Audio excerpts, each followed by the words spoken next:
Hello అండి, అందరికీ నమస్కారం. మన తెలుగు సాహిత్యం ఛానల్కు స్వాగతం. ఈరోజు నేను చదవబోయే కథ సింగరాజు రమాదేవి గారు రచించిన పడిలేచిన కడలి తరంగం. ఈ కథ ఆదివారం ఆంధ్రభూమి జనవరి 31, 2010లో ఆంధ్రభూమి స్వర్ణోత్సవ కథల పోటీలో ద్వితీయ బహుమతి గెలుచుకున్న రచన. కథలోకి వెళ్ళబోయే ముందు మీకు ఒక చిన్న రిక్వెస్ట్. మీరు మన ఛానల్ని ఫస్ట్ టైం చూస్తున్నట్లయితే తప్పకుండా సబ్స్క్రైబ్ చేసుకోండి. ఇక కథలోకి వెళ్దామా? మొక్కలు బాగా పెరగాలంటే వాటికి గాలి, నీరు, ఎండ అన్నీ అవసరమే. ఎరువులు మాత్రమే వేస్తే సరిపోదు. పిల్లలు అంతే. అబ్బా ప్లీజ్ అన్నయ్య, ఛానల్ మార్చకన్నయ్య, ప్లీజ్ ప్లీజ్. నా favourite hero Ravi Teja cinema idiot వస్తోంది, ప్లీజ్ చూడని. అభి చేతుల్లో నుంచి రిమోట్ లాక్కుంటూ అంటున్నాడు దీపు. ఒరేయ్, ఒబామా కైరోలో ఇస్తున్న స్పీచ్ లైవ్ చూపిస్తున్నారా, అది చూద్దాం. స్టూపిడ్ లాగా ఇడియట్ సినిమా ఎన్నిసార్లు చూస్తావు? అభి అంటున్నాడు. ఒబామానా? ఎక్కడో అమెరికా ప్రైమ్ మినిస్టర్ సంగతి మనకెందుకన్నయ్యా, ఈ సినిమా చాలా నవ్వుగా ఉంటుంది తెలుసా? దీపు సమాధానం. ఒరేయ్, ఒబామా అమెరికాకి ప్రైమ్ మినిస్టర్ కాదురా, ప్రెసిడెంట్. అదేలే అన్నయ్య, ఏదో ఒకటి.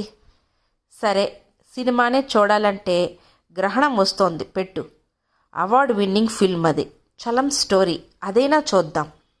చలం ఎవరన్నయ్యా? టీవీ స్క్రీన్ మించి తల తిప్పకుండానే అడిగాడు దీపు. ఓరి నాయనో, ఇంక నిన్ను వదిలేస్తున్నాన్రా, నీకు ఇడియట్టే కరెక్టు.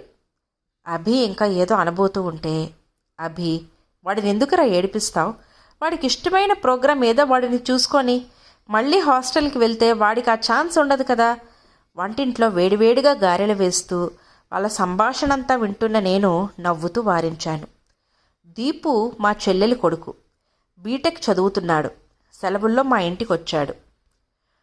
కాదు మమ్మీ, వీడు బీటెక్ సెకండ్ ఇయర్ చదువుతున్నాడు. వాడికి ఒబామా ఎవరో తెలియదు, చలమంటే ఎవరు అంటాడు. నిజంగా వాడొక స్పెసిమెన్. వంటింట్లోకి ప్లేట్ పట్టుకొచ్చి గారెలు వేయించుకుంటూ అన్నాడు అభి. పోనీలేరా, చిన్నవాడు. ఇదిగో వాడి ప్లేట్లో కూడా ఈ 2 వేయి. వెళ్తున్న అభికి ఇంకా 2 గారెలు వేసి పంపాను. అభి ఇప్పుడు ఎంఏ 2వ సంవత్సరం చదువుతున్నాడు. 6 అడుగుల పొడుగుతో, పొడుగుకు తగ్గ లావుతో, చురుకైన కళ్ళు, చదరని చిరునవ్వుతో ఉండే అభిని చూస్తే 4 ఏళ్ల క్రితం ఉన్న అభి వీడేనా అన్న సందేహం కలుగక మానదు. మా జీవితాన్ని, ఆలోచనల్ని అమాంతం మార్చేసిన సంఘటన ఎప్పటికీ తలుచుకుంటే ఒళ్ళు జలధరిస్తుంది. అప్రయత్నంగా నా మనసు 4 ఏళ్ల వెనక్కి వెళ్ళింది. టైము రాత్రి 10 అవుతుంది. అప్పుడే భోజనాలు ముగించి నేను వంటింట్లో సర్దుకుంటున్నా. రాఘవ టీవీ ముందు కూర్చొని ఉన్నాడు. ఇంతలో ఫోన్ మోగింది. ఎవరో ఏమో కానీ రాఘవ పెట్టిన కేకకు ఒక్క ఉదుటిన హాల్లోకి వచ్చి పడ్డాను. శైలజ, అభి సీరియస్గా ఉన్నట్ట. కామినేనిలో జాయిన్ చేశారంట, మనం వెళ్ళాలి. చేతిలో రిసీవర్ పట్టుకునే వణుకుతున్న గొంతుతో అన్నాడు రాఘవ. అభి సీరియస్సా? అసలు ఫోన్ ఎవరు చేశారు? రిసీవర్ తీసుకొని హలో హలో అన్నాను. అవతల పెట్టేశారు. వాళ్ళ కాలేజ్ కరెస్పాండెంట్. అభి ఏవో మాత్రలు మింగేశాడంట. రాఘవ చెబుతూ ఉంటే నా కాళ్ల కింద భూమి కంపించిపోయింది. అప్పటికప్పుడు కారు మాట్లాడుకొని బయలుదేరారు. మా ఏకైక సంతానం అభి. హైదరాబాద్లో ఒక ప్రముఖ రెసిడెన్షియల్ కళాశాలలో ఇంటర్ చదువుతున్నాడు. మేమున్నది వరంగల్లో. దారంతా ఇద్దరం ప్రాణాలు ఒగ్గబట్టుకుని కూర్చున్నాం. మనసులో సుళ్ళు తిరుగుతున్న ఆలోచనలు, భయాలు. వాటిని వ్యక్తీకరిస్తే అవే ఎక్కడ నిజమైపోతాయో అనే భయం. మేము హాస్పిటల్ చేరుకునేసరికి అప్పటికే విషయం తెలుసుకొని హాస్పిటల్ని చుట్టుముట్టేసిన మీడియా వాళ్ళు, రిపోర్టర్సు, ఫోటోగ్రాఫర్లు. వాళ్ళు మైకులు, కెమెరాలు తప్పించుకొని అతి కష్టం మీద లోపలికి వెళ్ళాం. లోపల ఇంటెన్సివ్ కేర్ యూనిట్లో బెడ్ పైన ముక్కుకి, చేతులకి రకరకాల ట్యూబులతో చావుతో ఒంటరి పోరాటం చేస్తున్న అభి. కడుపు లోపల నుంచి తెరలు తెరలుగా తన్నుకొస్తున్న దుఃఖం, దానిని మించిన అపరాధ భావం. మమ్మీ, నాకు ఐఐటి టెస్ట్లో 22 మార్కులే వచ్చాయి. డాడీ ఏమంటారో. మమ్మీ, నిన్న జ్వరం వచ్చింది. అయినా కూడా మా వార్డెన్ ఏం చేశాడో తెలుసా? 5:30కే లేపి ఒక మాత్ర ఇచ్చి 6ంటికి క్లాస్కి పంపించాడు. ఊరూరికే చిన్న చిన్న దగ్గులకి, జ్వరాలకి పరిగెడుతూ ఉంటే వాడికి ఇంటివైపే గాలి మళ్ళుతుంది. హాస్టల్ వాళ్ళే అన్నీ చూసుకుంటారు అంటున్న రాఘవ. మమ్మీ, నన్ను 3rd బ్యాచ్లో వేసేశారు. ప్రశాంత్ వాళ్ళు 2nd బ్యాచ్లోనే ఉన్నారు మమ్మీ. డాడీతో చెప్పకు ప్లీజ్. మమ్మీ, ఇలాగే కంటిన్యూ అయితే క్యాంపస్ కూడా మార్చేస్తారంట. డాడీ ఏమంటారో. నేనెంత చదువుదామనుకున్నా ఎందుకో నా వల్ల కావట్లేదు మమ్మీ. నేను అస్సలు కాన్సన్ట్రేట్ చేయలేకపోతున్నాను. ఫోన్ చేసిన ప్రతిసారి అప్పుడప్పుడు కలిసినప్పుడు అభి పడ్డ ఆవేదన అంతా నా మస్తిష్కంలో రింగుమంటుంది. తప్పదు, బయట ఎంత కాంపిటీషన్ ఉంది. ఒక కాలేజ్కి ఒక సెక్షన్లో కాంపిటీషన్కే తట్టుకోలేకపోతే రేపు స్టేట్ మొత్తం, ఇండియా మొత్తంతో కాంపీట్ చేయాలి. అప్పుడేం చేస్తాడు? కష్టపడాలి. రాఘవ వాదన. ఎంతకని కష్టపడతారు, ఎంతకని తట్టుకుంటారు? ప్రతి క్షణం పోటీ, ప్రతి క్షణం ఒత్తిడి. Daily test, weekly test, IIT test, AI triple test, EAMCET. మార్కులు తగ్గితే ర్యాంక్ తగ్గిపోతుంది, ర్యాంక్ తగ్గితే బ్యాచ్ మారిపోతుంది.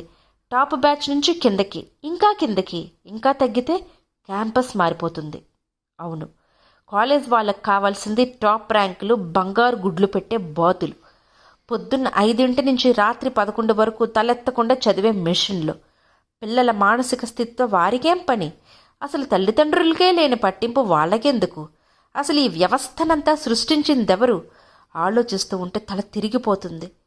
పిల్లల ఆసక్తి ఏమిటో, వారి సామర్థ్యం ఎంతో చూడకుండా గొర్రెల మందల ప్రవాహంలో పడి కొట్టుకుపోతూ అత్యాశకు పోయే తల్లిదండ్రులు, వాళ్ళ ఆశలను సొమ్ము చేసుకుంటూ విద్యను వ్యాపారం చేసిన కార్పొరేట్ సంస్థలు మనందరం కాదా? ఈ పోటీ ప్రపంచంలో ఆ పసివాళ్ళ హృదయ వేదన వినేదెవరు? ఆ ఆక్రందనను అర్థం చేసుకునేదెవరు? కళ్ళ నిండా ధారాపాతంగా కారుతున్న కన్నీరు. మమ్మల్ని క్షమించు కన్నా, దయచేసి మాకు ఇంకొక అవకాశం ఇవ్వు ప్లీజ్. మనసులోనే 1000 దేవుళ్ళకి మొక్కుకుంటున్నా. మర్నాడు పొద్దున్న కల్లా ఇదొక పెద్ద సంచలన వార్త అయిపోయింది. పేపర్ల నిండా, టీవీ ఛానల్స్ నిండా ఇదే న్యూస్. పరీక్షల ఒత్తిడి తట్టుకోలేక ఇంటర్ విద్యార్థి ఆత్మహత్యా యత్నం. టీవీ తెరల నిండా అద్దాల వెనక ఐసీయూలో ఉన్న అభిముఖం. కాలేజ్ ముందు ధర్నాకి దిగిన విద్యార్థి సంఘాలు. వాళ్లల్లో కొంతమంది ప్రిన్సిపల్ రూమ్లో ఫర్నిచర్ అంతా ధ్వంసం చేశారంట. ప్రిన్సిపల్ కరస్పాండెంట్ పారిపోయారు. న్యూస్ ఛానల్స్లో చర్చలు. మానవ హక్కుల సంఘం వాళ్ళు, విద్యార్థి సంఘం నాయకులు, రాజకీయ నాయకులు అంతా చేరి విద్యా వ్యవస్థలో లోపాలు, పెరిగిపోతున్న వ్యాపార ధోరణి, పిల్లలపై ఒత్తిడి, ఒక్కటేమిటి రకరకాల చర్చలు చేశారు. ఒకరినొకరు విమర్శించుకున్నారు, దూషించుకున్నారు. మా వాడు చాలా బ్రిలియంట్ అండి, 10th క్లాస్లో 96%. వాడెందుకు ఇలాంటి పని చేస్తాడు? ఎవరిచ్చారో ఏమో. అసలు కాలేజ్ మీద వాళ్ళ ఎంక్వైరీ చెయ్యాలి. మీడియా ముందు రాఘవ. అసలు ఎలా జరిగిందన్నది పక్కన పెడితే, ఎందుకు జరిగిందన్న కఠిన వాస్తవాన్ని కళ్ళతో చూడలేని తండ్రి. తప్పు ఇంకెవరిదో, ఎవరో పనిన కుట్ర అంటూ ఇంకా మనసును మభ్యపెట్టుకునే ప్రయత్నం. అదృష్టవశాత్తు గండం గడిచింది. అభి బయటపడ్డాడు. స్పెషల్ రూమ్లోకి మార్చారు. మీడియా వాళ్ళకి వేరేదో బ్రేకింగ్ న్యూస్ దొరికింది. ఇంక ఇటువైపు రాలేదు. ప్రాణాలైతే దక్కాయి, కానీ అభి కళ్ళల్లో ఏదో భీతి. వలలో పట్టుబడ్డ జంతువులాగా, మాటలో చేతలో ఏదో రెస్ట్లెస్నెస్. జీవితంలో మొట్టమొదటిసారిగా రాఘవకి ఎదురు తిరిగాను. ఎప్పటి నుంచో, ఎన్నాళ్ళుగానో నాలో దాచుకున్న భావాలన్నీ వెళ్ళగక్కాను. నా బిడ్డ మామూలు స్థితికి రాకపోతే నిన్ను వదలను, హిస్టీరిక్గా అరిచాను. నా మాటలకు అభి పరిస్థితి చూసో రాఘవ వెనక్కి తగ్గాడు. మొదటిసారిగా నా సలహా అతడు విన్నాడు. నన్ను పట్టుకొని, మీ ఇద్దరి కోసం కాకపోతే నేను బ్రతికేది ఎందుకే అంటూ కన్నీరు కార్చాడు. తరువాత 3 నెలలు ఇద్దరం అహర్నిశలు అభిని కంటికి రెప్పలా కాపాడాం. మందులు, కౌన్సిలింగ్, సైకోథెరపీ అన్నింటినీ మించి చదువు, పోటీ అనే మాట ఎత్తకుండా బేషరతుగా మేము పంచిన ప్రేమాభిమానాలతో వాడు మెల్లమెల్లగా కోలుకున్నాడు. ఇంట్లోనే ఉండి ఇంటర్ పరీక్షలు రాశాడు. 60% మార్కులతో పాస్ అయ్యాడు. 1 వారం తర్వాత, డాడీ, నేను డిగ్రీలో ఆర్ట్స్ తీసుకుంటాను, అభి మెల్లగా చెప్పాడు. ఈ మధ్య వాడు ఇదివరకటిలా ప్రతిదానికి నన్ను తడికలా వాడుకోవట్లేదు. మమ్మీ ప్లీజ్, డాడీతో నువ్వు చెప్పు అని నా వెనుక దాక్కోవట్లేదు. దానికి కారణం, ఇదివరకు పులి మేకలా ఉండేవారి బంధం ఇప్పుడు కాస్త మారటం కావచ్చు. మా భార్యాభర్తల మధ్య కూడా పెరిగిన అవగాహన, అనురాగాలతో ఆహ్లాదమైన ఇంటి వాతావరణం కావచ్చు. కాకపోతే వాడు చెప్పిన దానికి నేను ఆశ్చర్యపోయాను. వాడి బుర్రలో ఏం తిరుగుతుందో రాఘవ అయితే నిర్ఘాంతపోయాడు. ఆర్ట్స్ తీసుకుంటావా? ఎందుకు? నా వంక కాస్త అనుమానంగా చూశాడు. నేను చదివింది ఎంఏ లిటరేచర్ మరి. అది కాదురా, నువ్వు ఐఐటి ఏఏ అవేం రాయొద్దు. ఒక్క ఎంసెట్ మాత్రం అటెంప్ట్ చేయి. నేనేదో తంటాలు పడి మేనేజ్మెంట్ కోటాలో నీకు సీట్ ఇప్పిస్తాను, రాఘవ చెప్పాడు. వద్దు డాడీ, నేను సైన్స్ చదవలేను, ఇంకా నాకు ఇంట్రెస్ట్ లేదు, స్థిరంగా చెప్పాడు అభి. నిస్సహాయంగా చూశాడు రాఘవ. అయితే మా ఒప్పందం ప్రకారం వాడికి నచ్చిన గ్రూప్లోనే చేర్చాం. చరిత్ర, రాజనీతి శాస్త్రం, ఆర్థిక శాస్త్రం విషయాలుగా అభి బిఏలో చేరాడు. 9 నుండి 3 దాకా కాలేజ్, అటుపై 1 గంట సైకాలజిస్ట్ సలహా మేరకు రిలాక్సేషన్ కోసం స్విమ్మింగ్, ఆపై కాసేపు రెస్ట్, 1 గంట చదువు.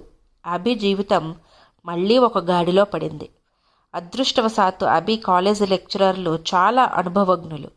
స్వతహాగా తెలివిగలవాడైన అభి సబ్జెక్టుపై ఆసక్తి కూడా చూపటంతో వాడిని బాగా ప్రోత్సహించారు. రకరకాల రిఫరెన్స్ బుక్స్ అవి ఇచ్చి వాడి ఆసక్తిని ఇంకా పెంచారు. ముఖ్యంగా హిస్టరీ లెక్చరర్ చైతన్య ప్రసాద్ అభికి మంచి మార్గదర్శకుడయ్యాడు.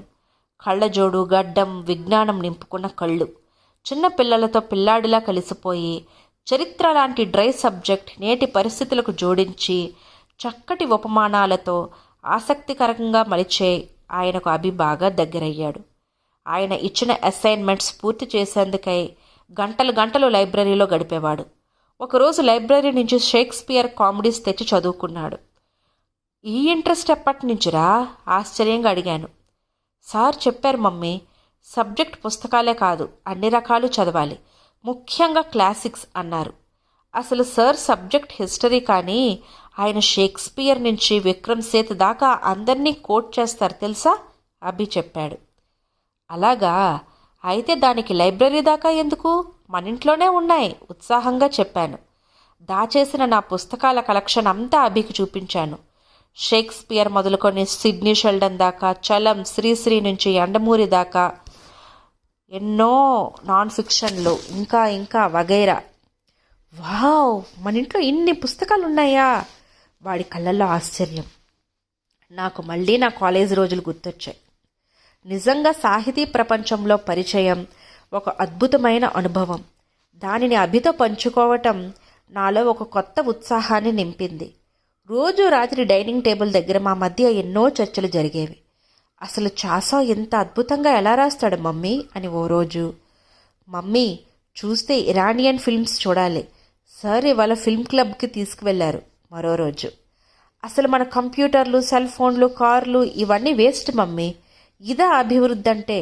అక్కడ చేయటానికి పని లేక, తినటానికి తిండి లేక ఎంత కష్టపడుతున్నారో తెలుసా? కాలేజీలోని ఎన్ఎస్ఎస్ బృందంతో కలిసి కుగ్రామాలానికి వెళ్ళొచ్చిన అభి ఆవేశం. మొదట్లో మా చర్చలలో అంతగా ఆసక్తి చూపని రాఘవ కూడా ఇప్పుడు ఉత్సాహంగా పాలు పంచుకుంటున్నాడు. ఈ పుట్టినరోజుకి నేను ఓల్డేజ్ హోమ్కి విరాళం ఇవ్వాలనుకుంటున్నాను శైలు, రాఘవ చెబుతూ ఉంటే నాకు ఆనందం వేసింది. రిలాక్సేషన్ కోసం మొదలుపెట్టిన స్విమ్మింగ్లో అభి మంచి ప్రతిభ కనబరిచాడు. వాళ్ళ కోచ్ వాడిని జిల్లా స్థాయి పోటీలకు సెలెక్ట్ చేశాడు. అక్కడ ఫస్ట్ వచ్చాడు. తర్వాత జాతీయ స్థాయికి కూడా ఎంపికయ్యాడు. మనవాడు స్విమ్మింగ్ ఛాంపియన్ అవుతాడేమో. రాఘవ కళ్ళల్లో మెరుపు. నేను నవ్వాను. మొత్తానికి సమయం గడిచే కొద్దీ అభికి విజ్ఞాన దాహం పెరిగింది. వాడి ఆలోచన పరిధి పెరిగింది. వాడి మాటల్లో లోతు, వాడి వాదనల్లో పరిపక్వత. వాడితో సమానంగా చర్చించేందుకు నేను రాఘవ న్యూస్ పేపర్లు చదివి, ఇంటర్నెట్ బ్రౌజ్ చేసి మా జ్ఞానం పెంచుకుంటున్నాం. ఇదిగో నిన్న అభి చెప్పాడే, ఆ న్యూస్ మీద అనాలిసిస్ అంటూ రాఘవ నాకు పేపర్ చూపించేవాడు. అభి వాళ్ళ లెక్చరర్ చెప్పారంట, న్యూయార్క్లోని పెద్ద యూనివర్సిటీ, దానికోసం స్కాలర్షిప్కి ట్రై చేయమన్నారంట. ప్రస్తుతం అభి లక్ష్యం అదే. ఏంటి మమ్మీ, మాకు మాత్రం పెట్టి నువ్వు తినలేదు, నీకు నేను గారెలు వేసి పెడతా నాగు. నన్ను కుదిపి చెప్తున్న అభి మాటలకు ఆలోచనల్లో నుంచి బయటపడ్డాను. చెమర్చిన కళ్ళతో వాడిని దగ్గరికి తీసుకున్నాను. అభి రేపు స్విమ్మింగ్ ఛాంపియన్ కాకపోవచ్చు, డాక్టర్, ఇంజనీర్ అస్సలవ్వడు, కానీ దేశ సామాజిక ఆర్థిక విషయాలపై అవగాహన కలిగి, మంచి సాహిత్యాభిలాష కలిగి, ఇతరుల సమస్యలకు స్పందించే గుణం కల బాధ్యత గల పౌరుడిగా ఎదుగుతున్నాడు. అది చాలదా మనిషికి? ఇదండి కథ. ఈ కథ కనుక మీకు నచ్చినట్లయితే లైక్ చేయండి, షేర్ చేయండి. అలాగే మరిన్ని ఇంట్రెస్టింగ్ కథల కోసం మన ఛానల్ను తప్పకుండా సబ్స్క్రైబ్ చేసుకోండి. Thank you.